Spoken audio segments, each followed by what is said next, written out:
Hubert, just sort of generally, what do you make of that game? Have you ever been a part of anything like that? Yeah, I have. Yeah. High school, college, NBA.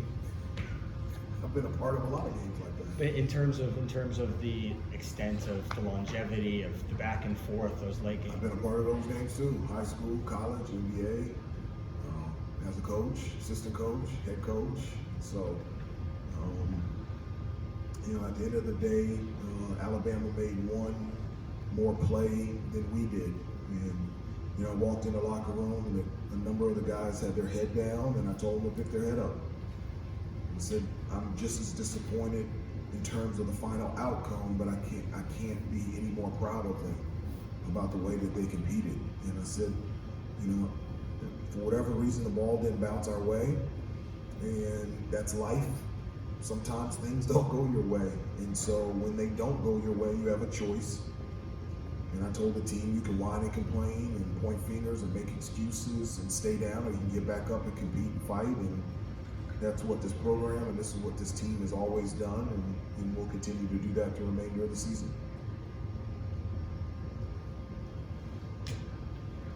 Hubert, you still got to feel pretty good about how Nance came in after foul trouble, when Bacot had to sit out, and when Puff, the minutes he gave, and even Seth coming in that overtime, having sat a long time and still coming up with a big play. I am. I'm very pleased, happy, proud. Everybody that went into the game made an impactful play. Will Shaver came in, knocked down 2 free throws. How big was that? When we had Pete and Armando in foul trouble in the first half. And so there's a number of things to be encouraged about. Obviously, I'm very disappointed in the final outcome, but there's a number of things that I'm very proud of them and very encouraged about.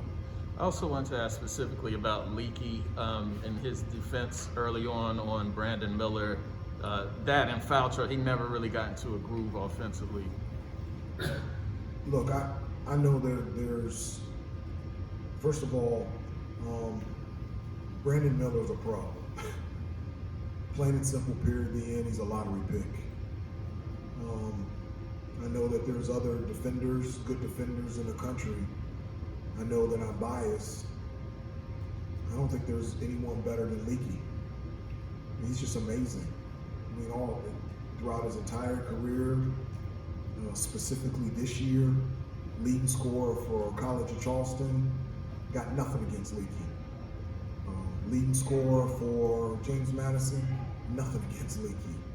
And the job that he did on Tyler Roberson, who's an unbelievable player for Portland. And so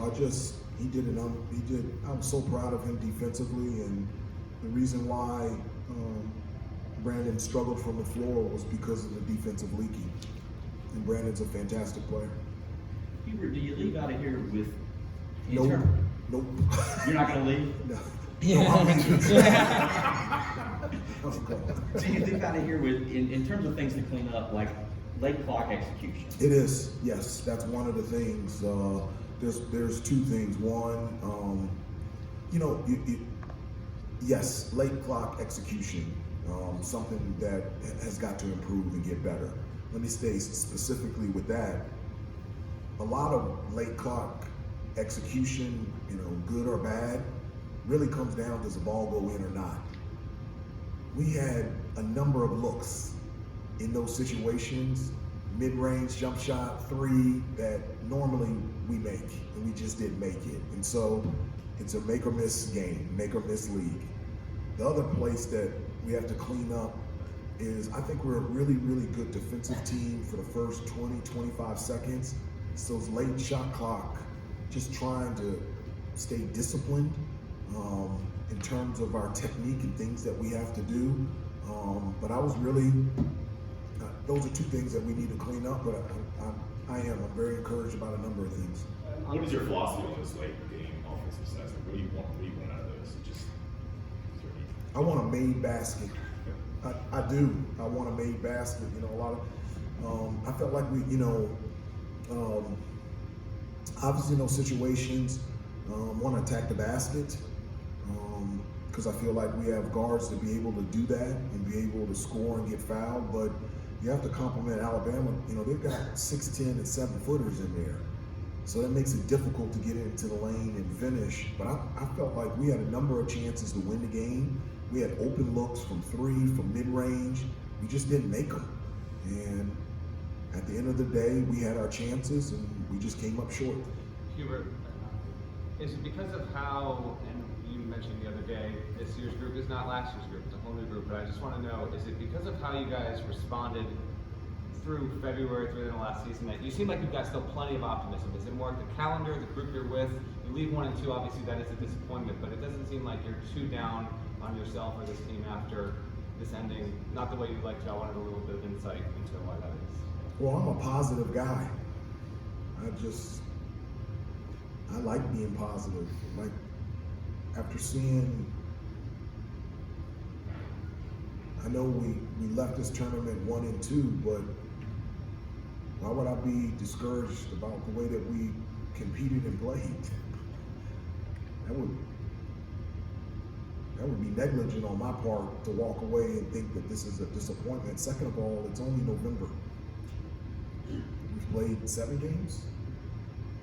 I think we have a lot more to go. And so it's a long season.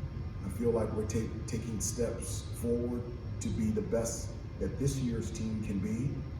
And I'm very encouraged, and I'm always a positive guy. I don't look at it from a negative standpoint. I was disappointed in a couple of the outcomes, but I leave very encouraged. How do you figure things out, Hubert, defensively? With obviously you had Armando on the bench at the end, and Pete is probably a little more comfortable at the 5 defensively. How difficult is that going to be for you to figure out this year? Certain teams, it's going to be tough to play those 2 together defensively. I don't think so. One of the things that I think saw today is, when Pete was in there, especially towards, the overtime, we were switching 1 through 5. And, one of the things that Pete can do is, he can guard guards out on the perimeter. He has length, he has athleticism. And so it was very difficult for them to score on him. And so, and Armando, I don't know when he did, but he twisted his ankle. And so he was hobbling a little bit. And so, but Armando, I like the way that he plays defense as well. I don't feel like it's a problem at all playing them both together. I don't defensively. I think it actually is good. But I was really pleased when Pete was in towards the end of the game and we were switching everything and the things that he was doing out there on the perimeter against some really, really quick Alabama guards. Take 2 more, please. Do you have any health updates on either players in a couple of things? No, I don't. I mean, I'll get them when we get back to the hotel room. I'll talk to the trainer. I think mostly, guys are disappointed and tired. And so I'm glad that, we don't play till Wednesday, against Indiana. And so, but I don't have any update right now. I'm sorry. But once I do, I'll give it to you. 2 more. Adam, then Brody. Hubert, you mentioned Will Shaver. I mean, at the end of the first half, you're throwing Justin McCoy in there. Dontrez got in there, then Will. Like, what was going on there that you were seeing where you were sort of shutting those guys in and out? And, like, what was happening there? Well, it was, Armando and Pete were in foul trouble, and Alabama was so big. We just couldn't go small. We needed somebody that had a chance to be able to rebound, and we put Justin in there, and then with Dontrez, his athleticism, and then we felt like with their size, we were still even too small, and so we put Will in there, and he was able to get fouled and make 2 free throws. I thought that was huge.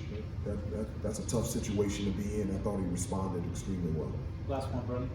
Pete had mentioned to us in the last inbounds, he basically thought that all the options were clogged, and he's trying to lob to Leaky because he saw they had a smaller defender on him. What was sort of the intent of that? And just generally, when it's late in the game like that, how much of what you're doing is organized and it's a set and it's going through the reads, and how much is just sort of scrambling? No, it was organized. Yeah. I mean, it's hard.